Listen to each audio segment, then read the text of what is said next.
শিরোপা ধরে রাখার জন্য শেষ ম্যাচে নেপালের বিপক্ষে 1 পয়েন্ট অর্থাৎ ড্র দরকার ছিল বাংলাদেশের।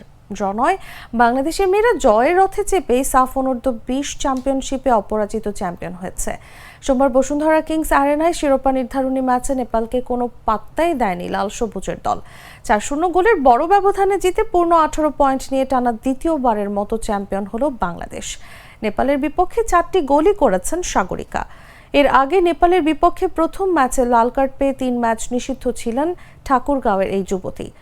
নিষেধাজ্ঞা কাটিয়ে মাঠে ফিরেই ঝলক দেখিয়েছেন গত আসরে সর্বাধিক গোলদাতা ও সেরা খেলোয়াড়ের পুরস্কার জেতা এই ফরোয়ার্ড।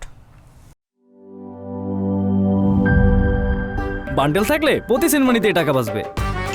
বিকাশ সেনমানি বান্ডেল কিনে জিতুন প্রতি লেনদেনে।